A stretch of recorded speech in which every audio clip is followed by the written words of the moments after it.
Good morning everyone, welcome back to Priyanshu Rank Academy. तो आज के क्लास में हम देखेंगे आपके स्पार्टा की सभ्यता क्या होती है, पीली नदी की सभ्यता क्या होती है, इसके बारे में देखेंगे। फिर इतिहास को स्रोत के आधार पर कितने भागों में विभाजन किया गया है, इसके बारे में इस क्लास में डिटेल से समझेंगे और देखेंगे। ज़्यादा लंबे भी नहीं होंगे।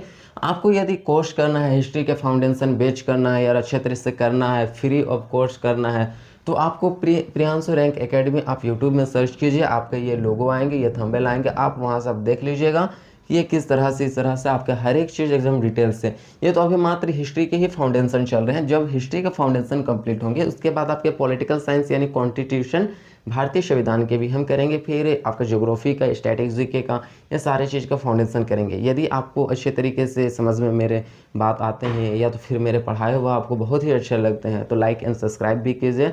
और आप मेरे क्लास से जुड़ भी सकते हैं और अपने पढ़ाई को बहुत ही अच्छे तरीके कर सकते हैं। हाँ, और वैसे बच्चे जो कि अभी सेमेस्टर 1 में जाने वाले हैं या तो फिर सेमेस्टर 1 में हैं, तो वो लोगों को भी ये सोचना है कि सेमेस्टर 1 में मैं जो अभी पढ़ा रहा हूँ फाउंडेशन हड़प्पा सभ्यता से लेकर के आपके, यही है आपके साथ साथ ग्रेजुएशन भी कंप्लीट होते चलेंगे। तो आप ये भी सोचिएगा कि जो मैं पढ़ा रहा हूँ वो ग्रेजुएशन के भी आपके होंगे, कि सेमेस्टर 1 सेमेस्टर 2 के जितने भी स्टूडेंट हैं वो लोगों को भी क्या मिलते जाएंगे कि वो एक साथ दो निशाना, फाउंडेशन भी कंप्लीट हो जाएगा।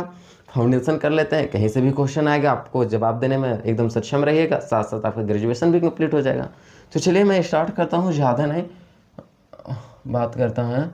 तो सबसे पहले, उससे पहले आप नोट्स लिख लीजिए। नोट्स लिख लीजिए, ये आपके नोट्स हैं।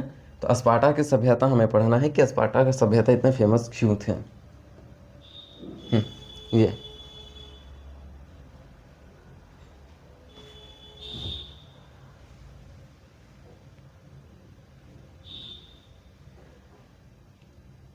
फिर यहाँ आपकी पीली नदी की सभ्यता। फिर ऐतिहासिक काल, इतिहास का विभाजन, ऐतिहासिक काल क्या होते हैं। फिर हम इतिहास का विभाजन कितने भागों में किया गया, तो शॉर्ट से दिखा देते हैं।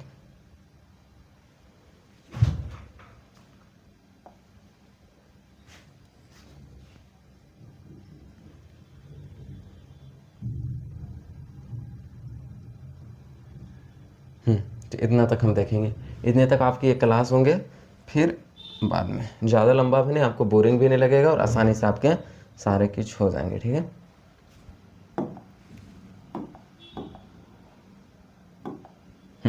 तो चलिए स्टार्ट करते हैं। ठीक है, तो सबसे पहले हम समझते हैं स्पार्टा की सभ्यता। स्पार्टा की सभ्यता इतना फेमस क्यों थी। आपको स्पार्टा, स्पार्टा की सभ्यता, सभ्यता के बारे में जानना है। स्पार्टा की सभ्यता। अच्छा, आपको पता होगा कि स्पार्टा इतने के लिए फेमस क्यों थे। क्योंकि स्पार्टा की सभ्यता अपने बहादुर सैनिकों के लिए फेमस थी। स्पार्टा की सभ्यता के जो सैनिक होते थे वो काफ़ी ज़्यादा बहादुर होते थे। आपको एक चीज़ बताते हैं कि स्पार्टा ग्रीस के क्षेत्र के पास ही है। स्पार्टा कहाँ पे है, ये ग्रीस है। ग्रीस क्या है, एक देश का नाम है जिसे वर्तमान समय में यूनान के नाम से जानते हैं। यूनान को तब जानेंगे ही, तो यूनान को ही पहले क्या कहा जाता था, ग्रीस कहा जाता था। और इसी के पास था स्पार्टा। स्पार्टा का जो सभ्यता जो था इसी के पास था, ग्रीस के समीप ही था। तो ग्रीस के सैनिकों का नेतृत्व कर रहा था जर्गसीस। कौन कर रहा था, जर्गसीस। ग्रीस के सैनिकों का नेतृत्व कर रहा था जर्गसीस।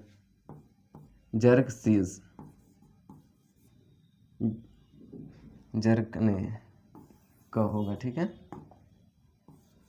तो जर्गसीस ये ग्रीस के सैनिकों का नेतृत्व कर रहा था। लगभग कितने, 2000 सैनिकों का यह नेतृत्व कर रहा था जर्गसीस, जो कि ग्रीस का। स्पार्टा के सैनिक का नेतृत्व कर रहा था लियोनाइड्स। कौन कर रहा था,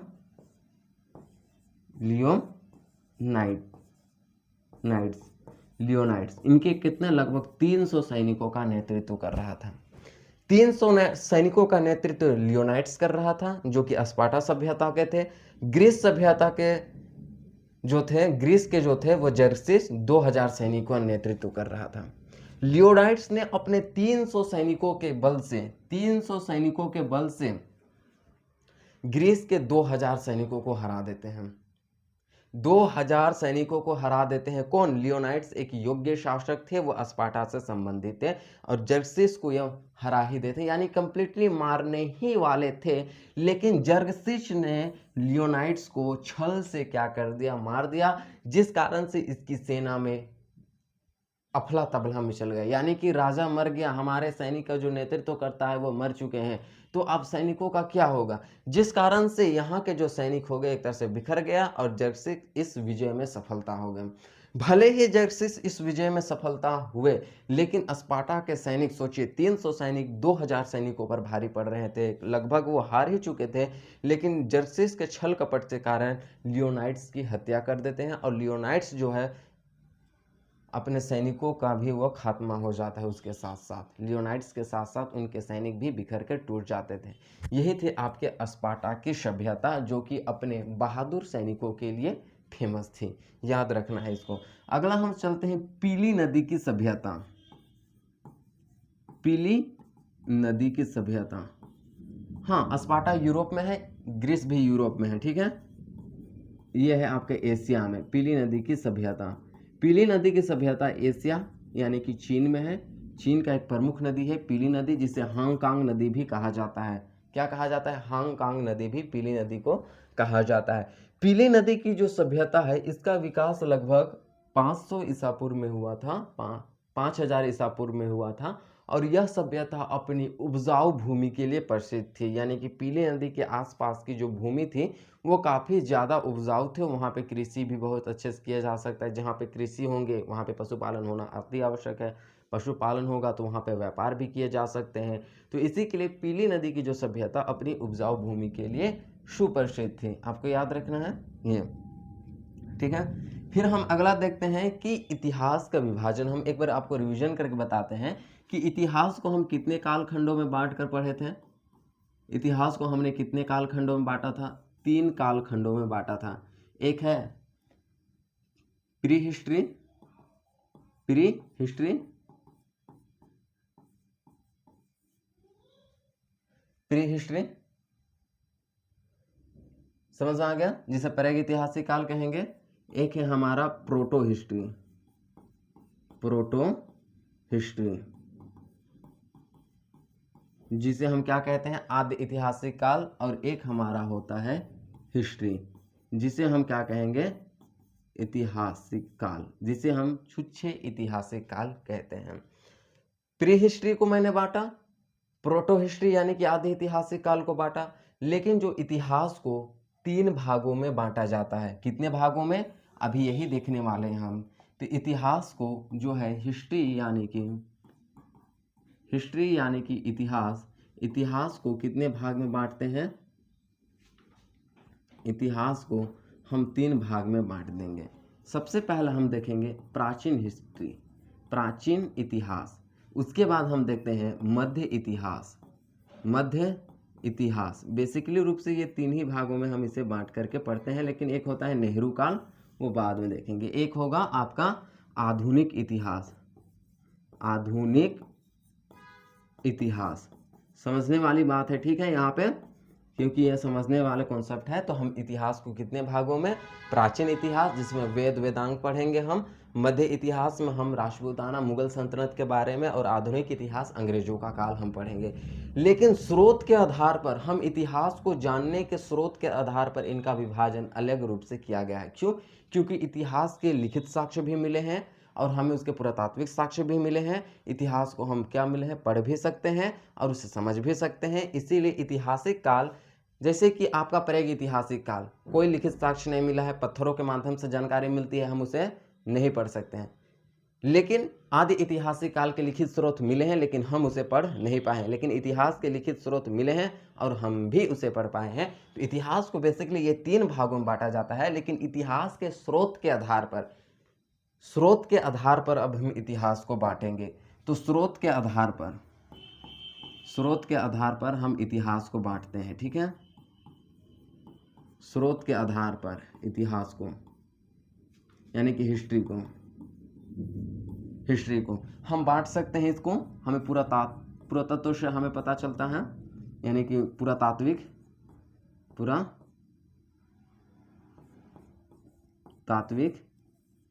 जिसमें हम सिक्का और अभिलेख को देखेंगे। उसके बाद हम बांटते हैं इसे विदेशी यात्री यानी कि विदेश से आने वाले प्रत्येक यात्री के पुस्तक के बारे में इसमें देखते हैं। उसके बाद हम देखते हैं तीसरा में हम बांटते हैं साहित्य के में इसे हम बांटते हैं। ठीक है, इस तरह से थोड़ा सा इसे ऊपर लिखना होगा, रुकिए नहीं तो फिर नहीं होगा। जल्दी से हम इसे ऊपर लिख देते हैं तो फिर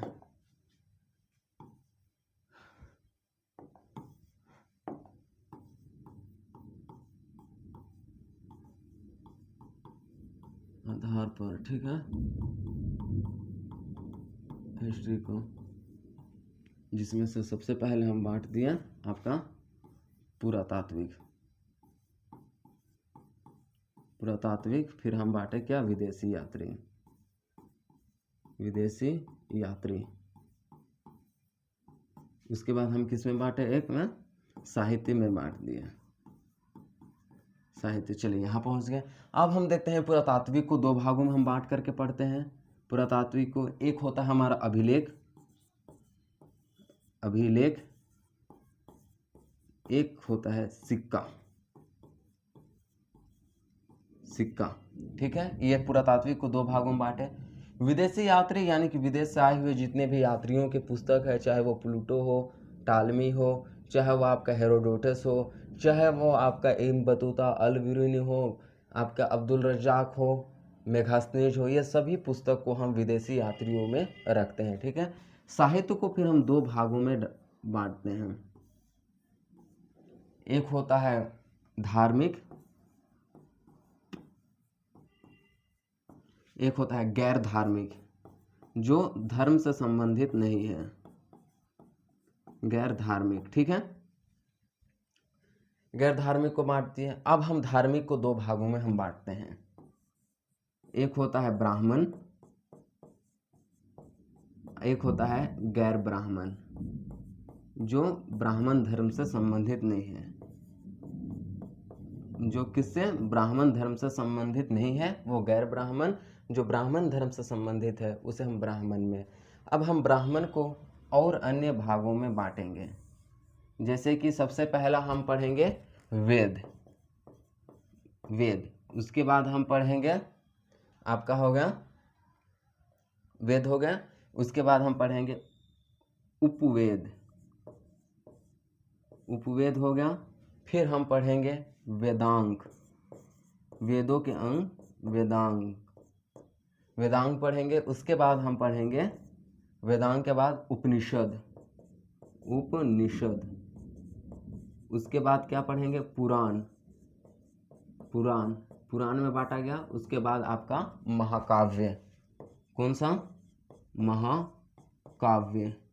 महाकाव्य को कितने भाग में हम बांटेंगे, दो बांटते हैं हम। एक होता है रामायण एक पहला महाकाव्य, और दूसरा महाभारत।